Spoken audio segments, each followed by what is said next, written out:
Welcome to this week's edition of the Regtech Africa News Roundup. And here are the top headlines for the week. FIRS directs banks to implement electronic money transfer levy on foreign currency transactions. Central Bank of Nigeria issues warning against cash scarcity conspiracy by banks and POS operators. A Nigerian social commerce platform, Maka, secures $2.65 million in pre-seed funding.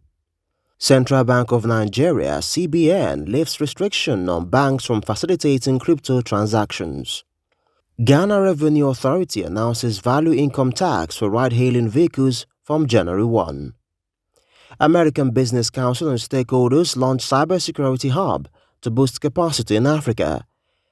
And United Kingdom unveils FCA regulations for digital security Sandbox.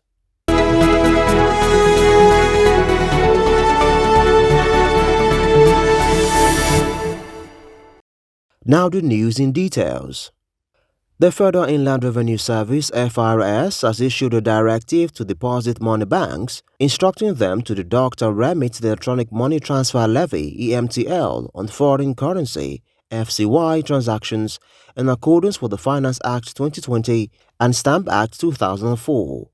The EMTL levy is applicable to transfers of money deposited in any financial institution across various account types. The Central Bank of Nigeria (CBN) has issued a stern warning to both banks and point-of-sale POS operators regarding an alleged conspiracy that is adversely affecting the availability of cash within the country. According to reports, banks have been colluding with POS operators to restrict cash withdrawals and engage in the holding of naira notes. CBN spokesperson Sidi Akama expressed the Apex Bank's disapproval and highlighted that appropriate sanctions would be imposed on those found guilty of participating in the practice. Nigerian social commerce startup Maka successfully raised $2.65 million in the pre-seed funding round to support its expansion plans. Founded in 2021 by Diana Wusu Kieriko, Maka specializes in creating an engaging and seamless fashion discovery and purchase experience for fashion enthusiasts. The platform leverages live try-on hauls, reviews, and user-generated content from creators and customers alike to facilitate a scalable approach to help users discover products tailored to their unique styles. The Central Bank of Nigeria (CBN) has lifted the restriction on banks from facilitating crypto transactions.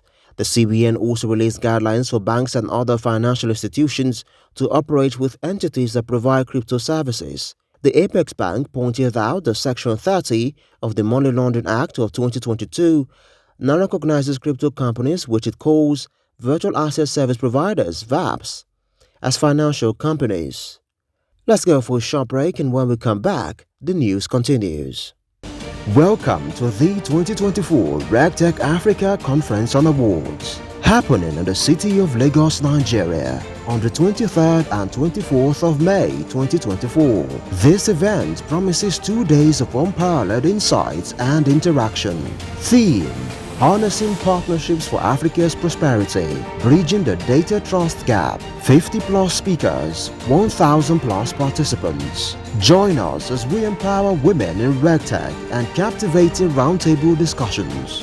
Calling all C-level executives, regulators, policymakers, investors, and key industry stakeholders. This is your platform to drive innovation and regulatory excellence. Register now and be part of this transformative experience at the 2024 Regtech Africa Conference on Awards.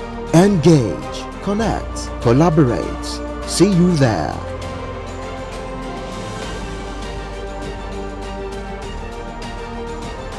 Now in African news, the Ghana Revenue Authority (GRA) is set to implement a new tax policy known as the Value Income Tax (VRT), specifically to target owners of ride-hailing vehicles.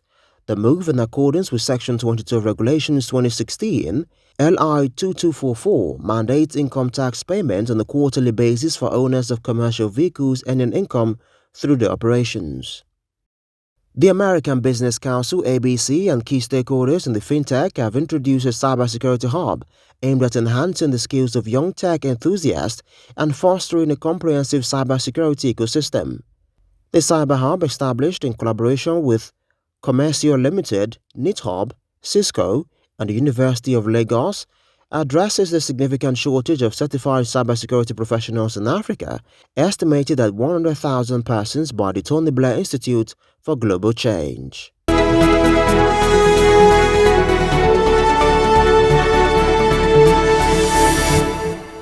Finally, is news on the global scene. The United Kingdom has introduced regulations empowering the Financial Conduct Authority (FCA) and the Bank of England to oversee a digital securities sandbox dedicated to testing tokenized securities and distributed ledger technology. The move aligns with the UK's prompt utilization of powers granted by the recently enacted Financial Services and Markets Act 2023, which establishes a robust regulatory framework for the growing crypto sector. And that's it to Regtech Africa News Roundup. Join us again next week for all other important news updates.